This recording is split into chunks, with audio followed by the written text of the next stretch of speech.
this week's vlog has one purpose and one purpose only, and that is for me to finish Royal Assassin by Robin Hobb. It's been 2 weeks, a week. Did I start this last Monday? I'm pretty sure. Maybe I did start this last Monday. I'm on page 180 anyway, and I'm just struggling to pick it up. I don't know if it's because it's mass market paperback. I don't know if it's because the text is small. I'm not carving out a great deal of time for reading, but what I'm finding is that I go to bed at around midnight, and normally I try to read for a good 1 to 2 hours. It's just too easy for me to put this down and pick up my phone, which is a problem that I have been working on. I'm no longer allowed on Twitter after midnight. That's my own rule. This morning I did purchase the ebook of Royal Assassin. I'm on page 153 of the ebook version, and I'm going to try reading it this way. Now, I've just read Birthday Girl on ebook. I finished it last night, and I found that having the ebook on my Kindle made it so much easier for me to dip in and out of the book, because I don't have to sit down, find where I am on the page, read a bit, and then put my bookmark in and set it back down in between me working, because I do still have a lot of work to do. Some boxes arrived today for candle orders. I ran out of small boxes last night, so I'm going to do a little bit of filming now. I'm going to get last week's vlog scheduled. It's edited and everything. It's currently uploading, and then I'm going to pack some candle orders. When I'm making candles or when I'm printing plaques, I do generally have some wait times. With candles, it's waiting for everything to come to temperature, and with plaques, it's the actual printing time, and I do like to dip in and out of a book while I'm doing that. What I was finding with this is that I was not making a whole ton of progress in my downtime, because I don't know, I think just something about the format and me being in a little bit of a reading slump wasn't working. But when I was making candles the other day and reading Birthday Girl on Kindle, I was actually getting through a few pages in my wait times. So we'll see whether that helps any, as well as that just this being 650 pages in ebook, even though it's like 2 ebook pages per physical page number, I still think that that is also going to help me out. So we're aiming for 100 ebook pages per day, because I do want to finish this on Saturday because I have the live show on Sunday. So if you're wondering what this is actually about, I have spoken about it quite a lot recently because I have been reading it for a very long time. But this is the second book in the Farseer trilogy, which is an adult epic fantasy series. The Farseer trilogy also make up the first 3 books of Robin Hobb's Realm of the Elderlings, which is the series that my book club, the Catch Up Book Club, are tackling up until February next year, and then I think we're going to take a short break and then read some more of the Elderlings books. So in the Farseer trilogy, we follow Fitzchivalry Farseer, who is the son of the king in waiting. Fitz is abandoned at the keep at a young age by his maternal grandfather, who is washing his hands of him and wants to send him back to his father for his father to look after. So Fitz is then taken to Bookkeep Castle, where his father is supposed to be. However, by the time he arrives, he discovers that his father has abdicated the throne and gone to live in the countryside. Because of this, nobody quite knows what to do with Fitz, but eventually the king decides that they are going to train Fitz to become the royal assassin, because he is in the perfect situation where he kind of is part of the royal family, but he's also a bastard, so he's technically one of the common people, and he has the perfect excuse to be at noble functions and things like that, and go on visits on behalf of the crown, whilst also not drawing too much attention to himself, because he is nobody of significance. This series is extremely slow moving, it's very atmospheric, it's also a coming of age story. I believe out of the Realm of the Elderling series as a whole, of which there are 15 or 16 books,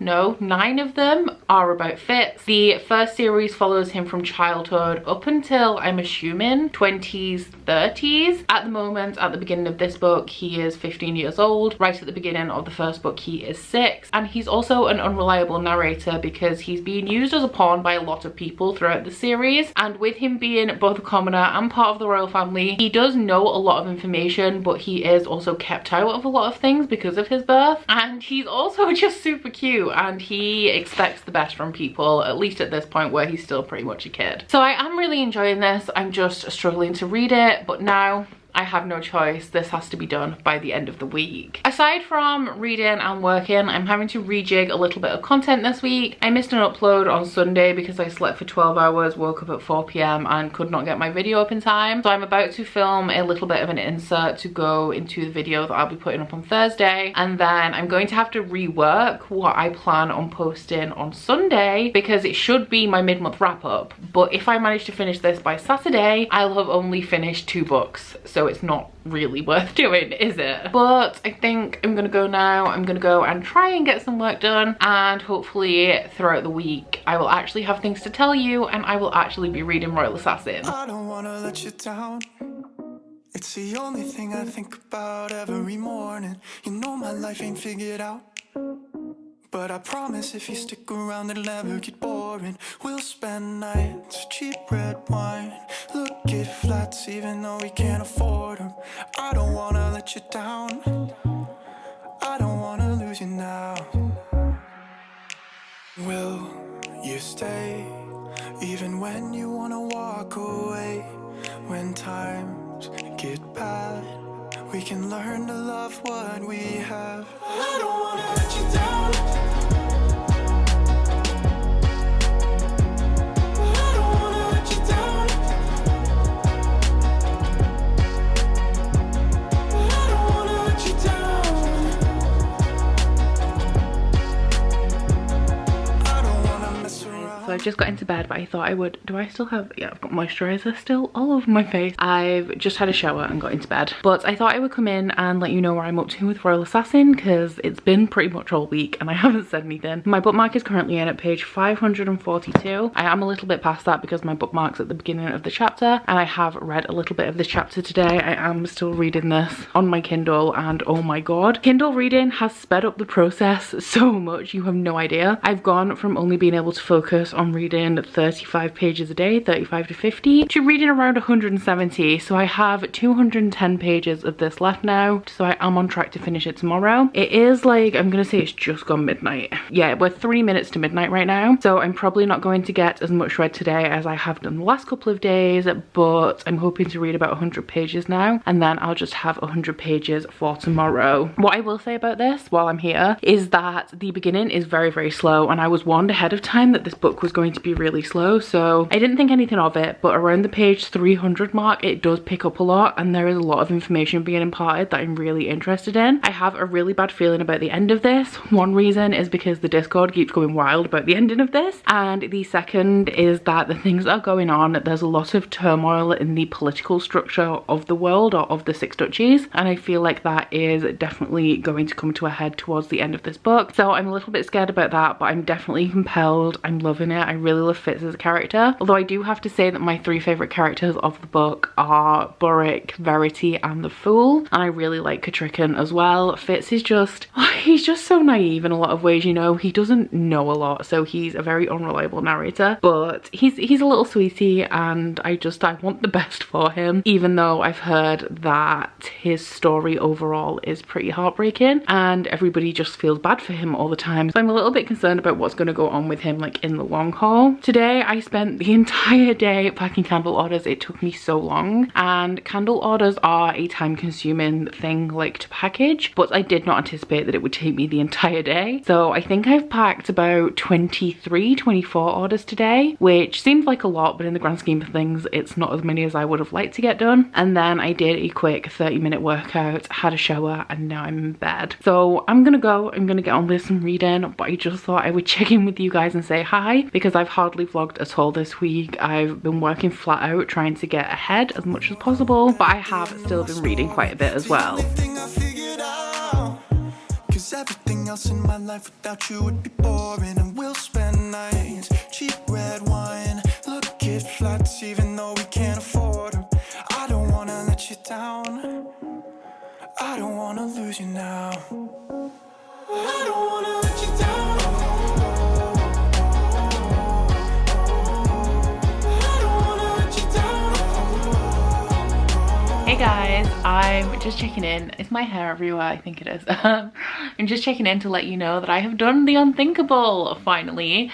I finished a book, and it was Royal Assassin by Robin Hobb, because of course I needed to finish this today or tomorrow at the latest. So I gave it 5 stars in the end. I ended up really enjoying it. It did only just get a 5 stars because what I really enjoy about this series is that Robin Hobb's writing is absolutely beautiful. I am used to a much drier writing style with adult fantasy. If you take Game of Thrones, for example, it feels very much to the point, like this is what happened, this character does this, etc, etc. And then if we think of things like Brandon Sanderson, he has a much more modern writing style that is very easy to read and is not as dense as you would expect from adult fantasy. But Robin Hobb's writing is very flowery, and it's not flowery to the extent of like Laini Taylor is flowery, but for adult epic fantasy it seems a lot flowerier than I'm used to. Her writing is very immersive, it's extremely atmospheric, but it is also incredibly slow. Now when I got past the 300 page mark in this book, I was absolutely flying through it. I couldn't get enough. I was enjoying everything that was happening. I've said this a lot, but coming of age fantasies, first person perspective fantasy that follows a character's life story is just really comforting to me. It's something that I've only just really started to notice because I've been reading more coming of age fantasy just coincidentally, and I've noticed that I always just get like this really comforting feeling from them, and this is not a happy book. The life of Fitz is pretty damn miserable, and I believe from what I've heard that it doesn't really get any better, even though there's tales of adventure and heroics and all of that jazz. And something else about this book in particular, I find it really unsettling. And if I think about Fitz as a character right now,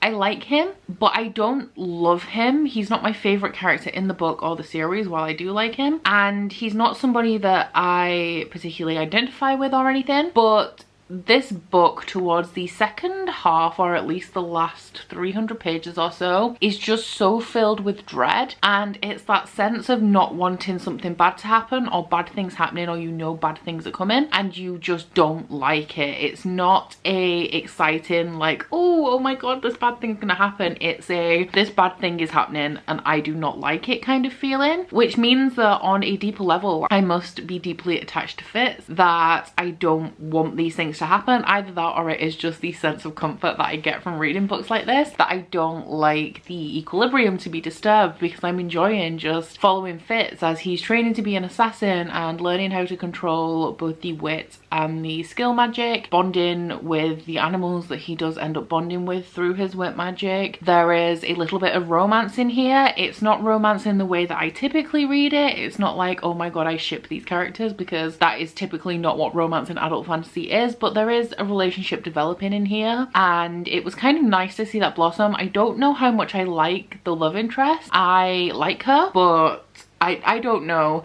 Due to the circumstances, she can be a little bit annoying, and it's not that she's being annoying, it's just I think I want a happy ending for Fitz, but due to circumstance, that's just generally not going to happen. So the way that his love interest reacts to situations upsets me, because I just want the best for Fitz pretty much. I'm really excited to read Assassin's Quest after finishing this. I really want to see how the trilogy wraps up. I'm in like several discords for several different series at the minute, but I'm pretty sure it's in the discord for this series that people have said that the last book in the series is definitely not the best, and the way that this wraps up is not the best. But I've also heard that the second and third Fitz trilogies are also better than this one, which is pretty impressive because I do really like this series. And I looked into it last night actually. I was surprised to find out that the last book in the realm of the Elderlings that's published so far, Robin Hobb has not officially said that she's done with it, but the realm of the Elderlings series overall she doesn't think needs any more books. But it was only published in 2017, which I was very shocked about, so I'm really excited to see how it plays out across the whole 15 I think, or 16 books. But yeah, I'm glad that I read this. Having the ebook definitely sped things up for me. Like reading 170 to 200 pages a day of adult epic fantasy is not something that I can do normally. So ebooks work, guys. If you're struggling to read, grab yourself an ebook because it may help.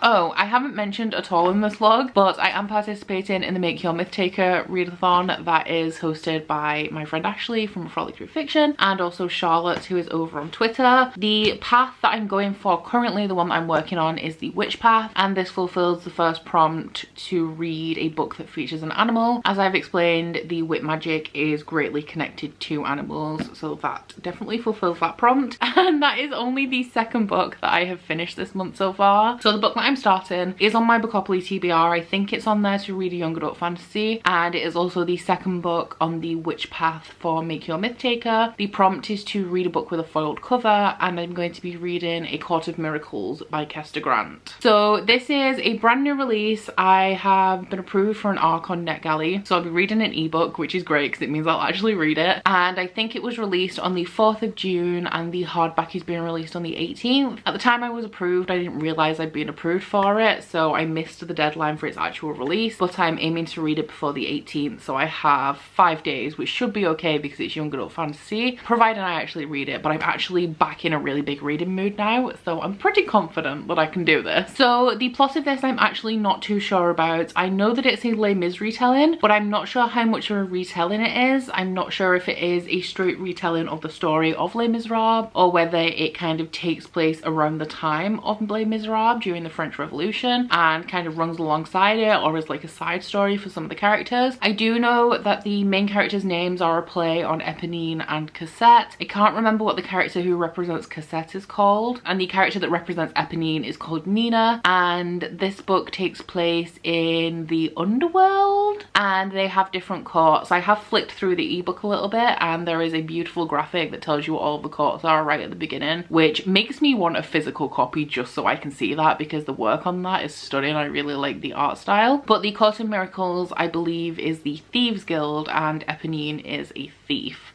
or Nina is a thief. That is all I know about this, but this book has a huge marketing push behind it. Everybody and their mother had an arc of this. Super stunning cover, like a whole ton of money has been put into this book. That doesn't mean it's good. Like, we've all fallen foul to the books that publishing puts a lot of money behind and turn out to be trash, but I am expecting good things from it. I think I love myself a thief story. Books that are set in historical France are incredibly popular right now. I mean, we have The Court of Miracles, Serpent and Dove. The last Owlcrate book I got, the one for April, was called Dangerous Remedy, which is also set in historical France, and they all surround thievery. It's a really common topic. I'm not sure where it comes from, where it stemmed from. Oh, The Gilded Wolves as well by Roshani Chokshi is also a similar kind of setting and vibe. Hey guys, so I'm just popping in briefly to wrap up this vlog because it is 3 AM Monday morning now. I've just had the live show for Royal Assassin. I will link that in my description box if you want to check it out. If you read Royal Assassin but missed the live, I'll link it for you guys. Had a really great time with some really great people as usual, and we stayed on for a little bit later, or 5 hours in total for everything, just to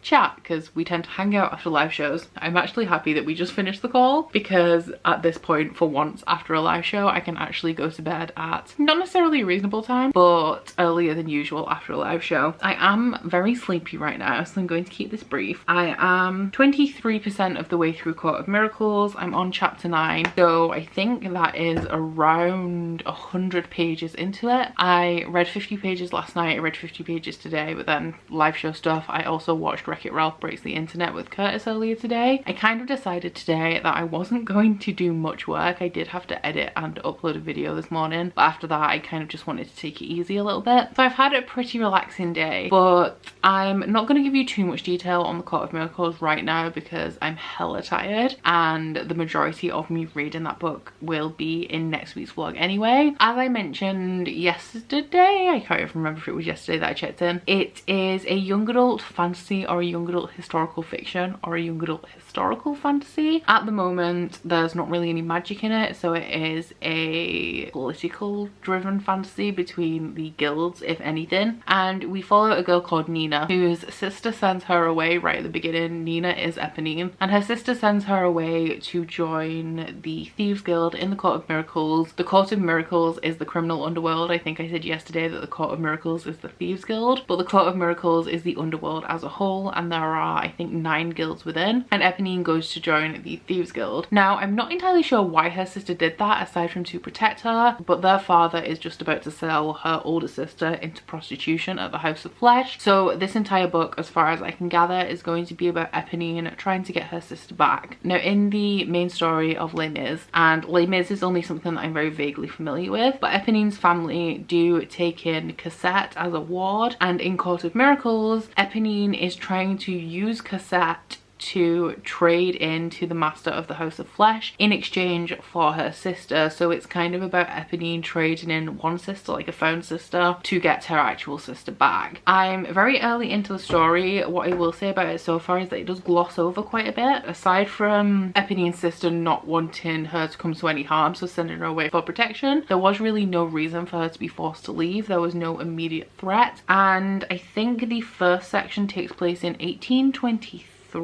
Yeah, 1823, and then I'm now in part 2, which is 1829. So 6 years have passed, and now Cosette has just come into the story where she wasn't around 6 years ago, and I feel like there's a little bit left in the gaps that I'm not quite getting right now. Aside from that and me feeling like it could be maybe a little bit well developed at this point, like I'm only 100 pages in, so if it does turn out to be a lot better, then maybe I would forgive that a little bit. We'll see how it goes. But aside from that, I'm really enjoying the setting so far. I really like the Court of Miracles. I do love me a story with a criminal underworld, especially one that has so much glitz and glamour and pomp and manipulation, but also, I don't know, it's just, I really like how the Court of Miracles has been done so far, and I also really like Kester Grant's writing style. I have to admit, I wasn't expecting the best from this book, just because oftentimes when a book has such a big marketing push, it is not always the best, but so far I have been very pleasantly surprised by the writing, and I absolutely love the setting. The characters, I haven't really got to know too many of them so far. I've read a couple of reviews, just like skimmed through them, that say that this book has quite a slow start. While that may be true, I don't mind a slow start in books. It doesn't seem incredibly slow to me, although 100 pages in, not 100% sure what's going on. And the plot, as I said, I think is going to be about Eponine trying to get her sister back and using Cosette to do it, but I'm only just really getting into the plot. Like I said, part 2, Cosette has only just arrived. So those are my thoughts on that so far. I'm very excited to continue. I may read just one chapter when I get in bed to wind down for the night, but it's very promising, and I think that I'm actually going to really enjoy it. So that is about it for this week's vlog. I don't think I have anything else to tell you. I believe we've had quite a short vlog this week, which, you know, it's good to add some spice, some variety to the content. At this point, I'm just really tired. I don't think I'm even really making any sense. So I'm just going to wrap this up here. I hope you've enjoyed this vlog if you've made it this far. If you have, please don't forget to like if you liked it and subscribe if you want to. And I will see you guys next week. Bye! Oh, you bite your friend like chocolate. You say you'll go where nobody knows, with guns hidden under our petticoats. We're never gonna quit it, no, we're never gonna quit it, no.